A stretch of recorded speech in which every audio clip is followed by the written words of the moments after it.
one of the you have two new articles. One of them, the Yes. first one, is arguing that Iran is dismantling the entire American military ecosystem. And what is the point that you're making in this article? The point is what's driving CENTCOM and and the people in Washington completely nuts. According to the latest meeting with Trump in the room, with the generals, with those idiots around, Hegseth, Rubio, etc. And Trump lost his marbles completely. He went totally berserk because the generals basically were trying to say to him, look, all our options are from bad to worse to total disaster. And we are being decimated. And our bases are no longer there or on the way to extinction. And this is the key point of this column. And of course, I used an old rock and roll metaphor, quoting Pinball Wizard by The Who. And so now it's upside down. In the song, which is an absolutely marvelous song, it's about a young kid who is a pinball wizard. And he's a deaf, dumb, and blind kid. So now we have a pinball wizard in reverse, because we have, let's say, a Persian kid who's turning the bully deaf, dumb, and blind by playing his pinball wizard. So the object of the pinballs is a CENTCOM and the whole infrastructure ecosystem of security and aggressiveness of the US in the Persian Gulf and in other parts as well. That includes Erbil in Iraq, and as we have been seeing, Jordan, which is being bombed. The two bases in Jordan, at least, are being bombed literally every day after day. So this is, it's not even 2-1.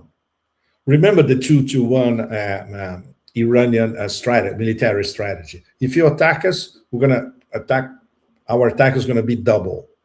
Now it's even more. And now they are not even waiting for American attacks. They're taking the initiative. So this has changed the military playbook completely. Iran is going on the offensive. It says it's as if they are seeing that there is a window now to inflict maximum humiliation to the Americans, because they know that this window is not going to last very, very long. Sooner or later, because Trump is constrained by the timelines, and because the Iranians, once again, are running the clock, something that we have discussed over and over again, and you discuss with your other guests as well. And the clock basically, I wouldn't say stop, but the 5 seconds to midnight in terms of this particular clock is mid-August, which is essentially a little over 2 weeks from now. It's the date when the depletion of the strategic petroleum reserves of the US reaches a real out of control red light, and the instant impact on the American economy and on the global economy is going to be absolutely massive, because there won't be any more American oil dumped on the market to contain prices. And if we look at what's happening nowadays in the oil market, there are several interconnected points, which is export from Kazakhstan, basically half of what they usually export. Kazakhstan is a big oil exporter, and American majors are invested in export of oil in Kazakhstan. We have the partial closure of the Bab al-Mandeb. Of course, the Bab al-Mandeb is not closed, but it's closed to Saudi Arabian oil exports. So they have to go through insurance hell, considering that Lloyd's is not insuring anybody leaving from Yanbu port, for instance, or other Saudi ports via the Red Sea. So they have to pay extra insurance to go via the Suez Canal. They have to pay the trip is practically doubles. The costs are, go to the roof because you have to circumnavigate Africa to get to Asia. And of course, practically nothing is moving in the Strait of Hormuz. What is moving is selected tankers going to China, and there was an exception in this past 24 hours, that was quite, it's predictable in a sense, but it's a one-off case.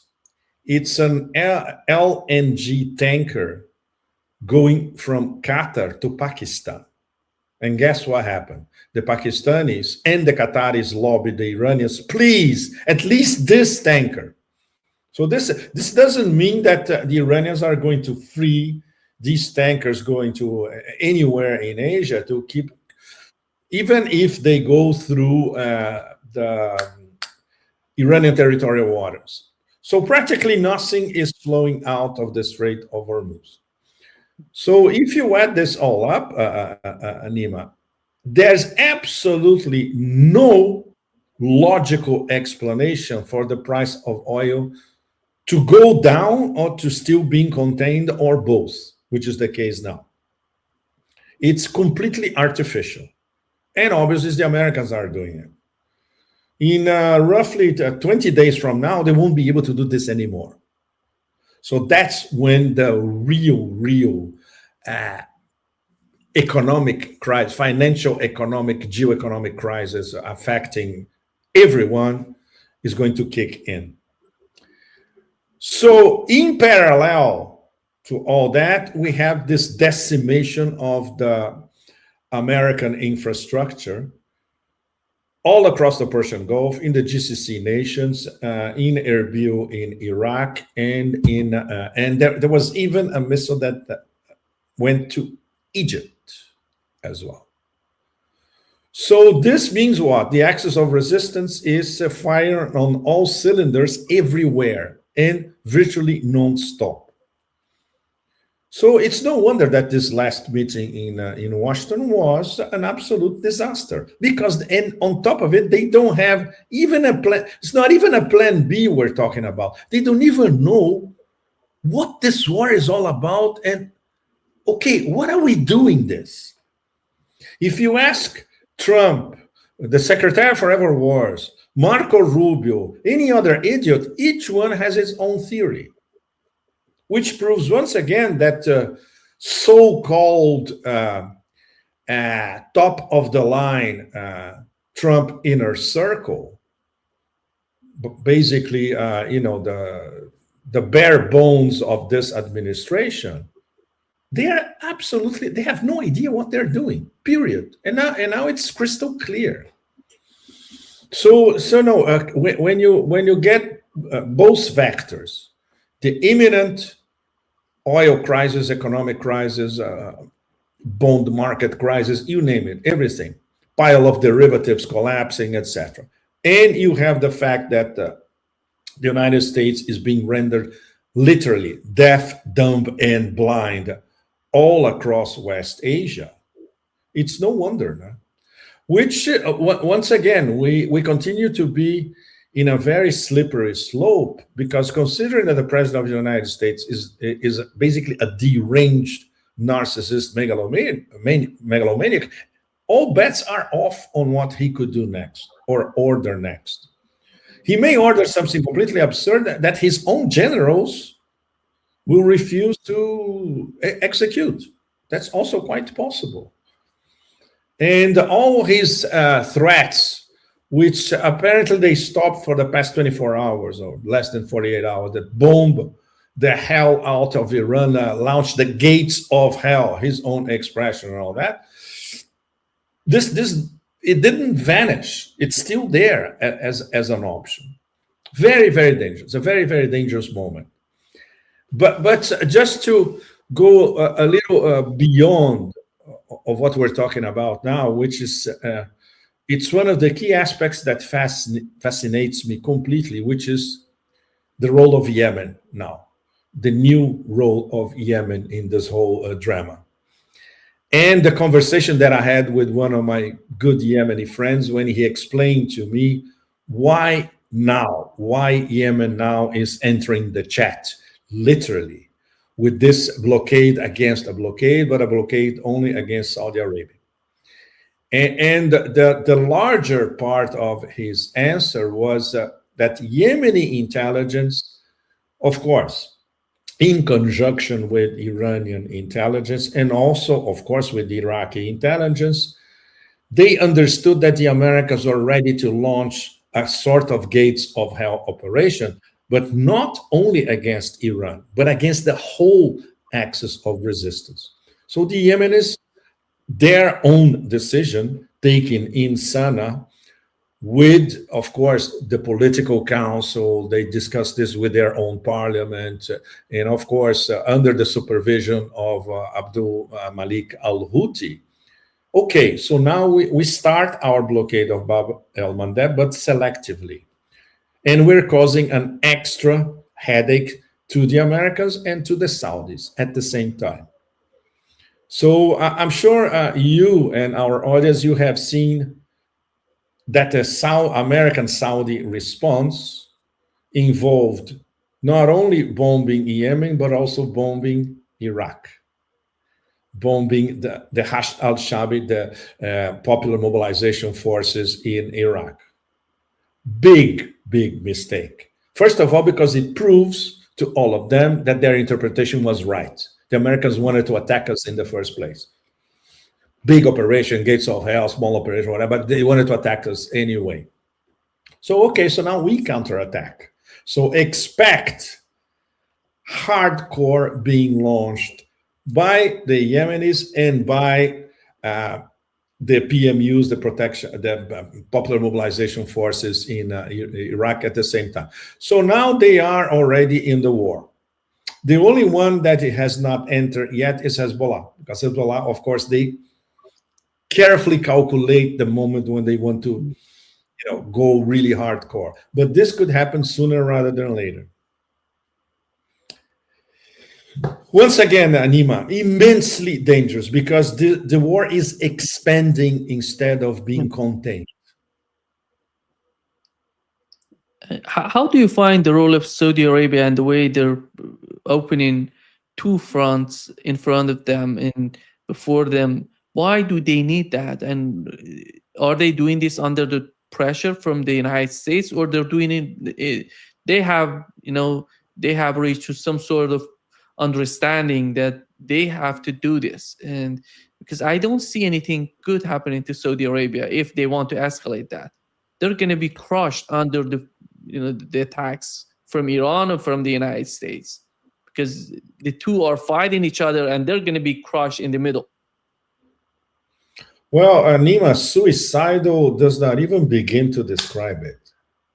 We can, because the system is so opaque, as you know, this is a one-man decision, mega oligarchy. Okay, there's an oligarchy, a family oligarchy, of course, but there's only one that decides, and it's MBS.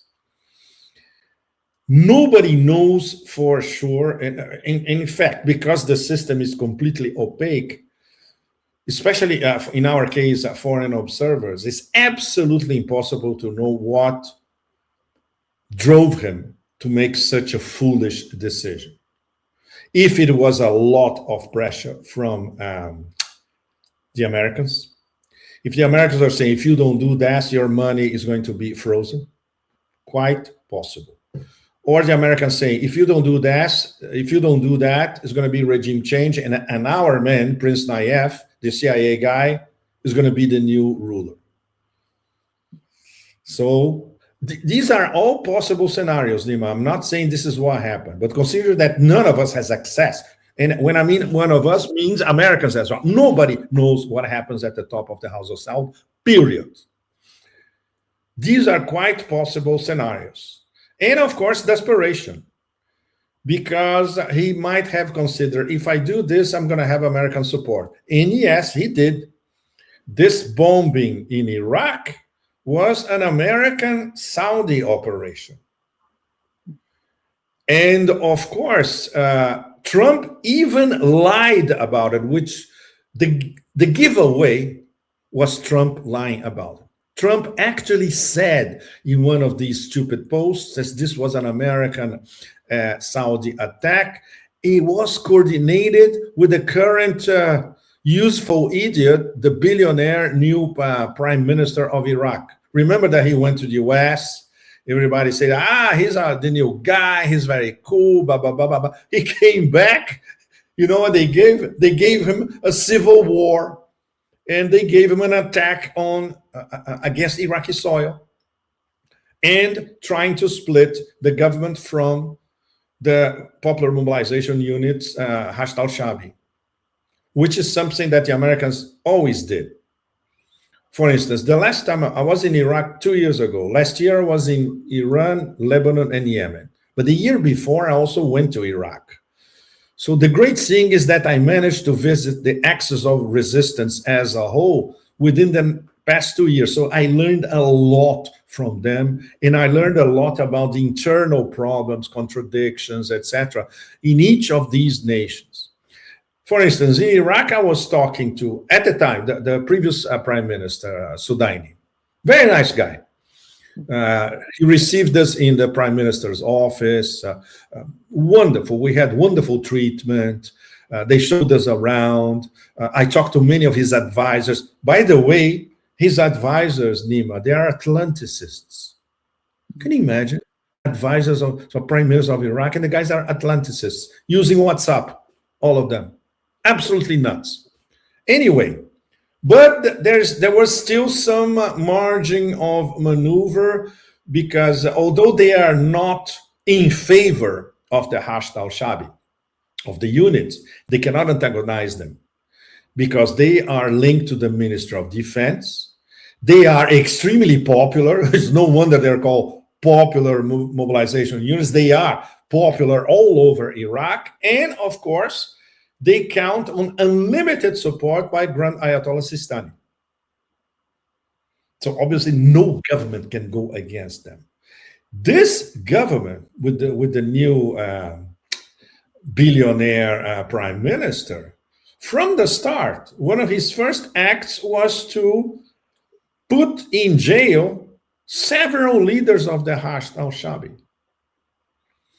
And of course, the Americans are saying, look, you have to get rid of them. You have to, do whatever you do, but they have to be neutralized, eliminated, whatever. Very, very dangerous. But he could never, in any circumstances, say yes to an American Saudi Arabian attack on Iraqi soil. He would fall in 2 minutes. There will be regime change in 2 minutes in Baghdad. The time for people who cross the halls of the palace, you know. So this once again confirms that the Americans were trying to do something probably large scale all across the axis of resistance. The revenge by the Iraqis is going to be really hardcore, because now the Iraqis, they have a super beef against Saudi Arabia, as much as the Yemenis. So expect fireworks coming from Iraq and from Yemen against Saudi Arabia. Can you possibly imagine that idiot MBS never thought about that? Or he thought that he would get away with it? And he thought that he would continue to play a double game. I am part of the stabilizing force. We are discussing with Pakistan, with Egypt, with Turkey. We are behind the peaceful development, the MOU. Bullshit. Bullshit. He cannot hedge anymore. Now it's clear that he has his own aggressive game against a great deal of the axis of resistance, even though against Iran they are in the back seat, because the Pakistanis told them, don't do anything stupid with Iran, because we, Pakistan, are the mediators. Even though we have a military arrangement with you, a pact that, by the way, was upgraded only a few weeks ago, if you start anything absurd, don't count on us to help you. And this was confirmed to Larry and myself by the Pakistani mediators. We told the Saudis to stand down, but this was before this attack against Iraq, Nima. So that changes the equation completely. My understanding is the same, that Pakistan doesn't want these countries fighting each other. Of course They're not. Yeah. basically they're trying to do everything to bring the region together. But the problem is, the United States has a lot of leverage in Saudi Arabia. I don't know if you saw the report of Axis reported on. Enormous. Yeah, Enormous. it says In that. fact, it's well, you know that, Nima. It's everything about Saudi Arabia is fake. Literally, everything is fake. Starting with the numbers, you have 20 million Arabs in Saudi Arabia, roughly. I like to quote these numbers for several audiences, so people everywhere can have an idea of how fake and how fragile the whole thing in Saudi Arabia is. So we have more or less 20 million Arabs, different tribes, very important, over 100 tribes, historically warring tribes. They are only kept more or less peaceful because of the iron hand of course, the security apparatus of the House of Saud, with the MBS at the top. So, okay, let's say more or less 20 million. Against the House of Saud, we can say for sure, probably more than 90% of the population of those warring tribes. On top of that, we have 10 million guest workers, migrant workers. They don't have a dog in this fight. They don't care. As long as they have a job and get paid, that's it. Let's look at what's around Saudi Arabia. You have 40 million Yemenis, ultra weaponized and very hostile to Saudi Arabia, including their border, where I was near the border last year. I was like 120 kilometers from the Saudi border. It's very, very close. And they were always telling, our small group, yes, in many cases, we are cousins. For us, this border doesn't exist. We do business with each other all the time. We import stuff from Saudi Arabia via these borders. But if one day there is a destabilization in Saudi Arabia, these people, our cousins on the other side of the border, they're not going to defend their government. They're going to be with us. They're our cousins, after all. Okay, this is just an example. 40 million Iraqis now, once again, very, very angry with Saudi Arabia and very well weaponized. This is not definitive, but the Hashd al-Shabi and the different militias that compose the Hashd al-Shabi and groups, they are as well weaponized, if not better weaponized than Hezbollah. And we have 90 million Iranians, which look at Saudi Arabia and said, now we have to teach them several lessons. Is there any viable possibility for this thing to keep going on in Saudi Arabia? Of course not. You just, you need just a glimmer of fire somewhere, and the whole thing could collapse in a matter of days, even. So they are playing with fire, MBS and the people around him. And of course, don't forget, there are a lot of American advisors to the House of Saud. Most of them are American advisors. And of course, the internal House of Saud, a clash, princes that don't like anything that they see in front of them, avid to grab some sort of real power. And of course, once again, the favorite CIA candidate to be the ruler of everything, Prince Nayef, who is, by the way, I would say the most diplomatic way to put it, he's under some sort of house arrest, in fact. So it's an immensely fragile, it's a house of cards, completely. And then they decide to get on a war on two fronts, Nima, against Yemen and against Iraq. How could that possibly make sense, right? Out of the question.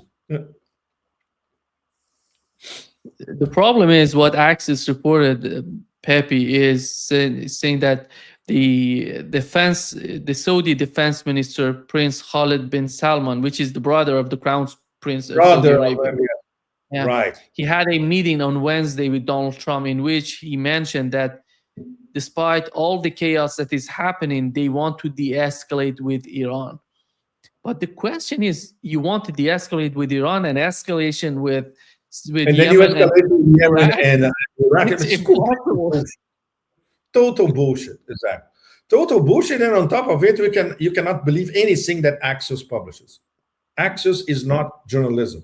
Axios is an IDF Mossad disinformation campaign mechanism. It's not journalism. So we cannot trust anything they say. They have, of course, they are a mouthpiece of the Zionist axis. That's a completely different story. Axios is one press release after another redacted by the Zionist axis inside the United States.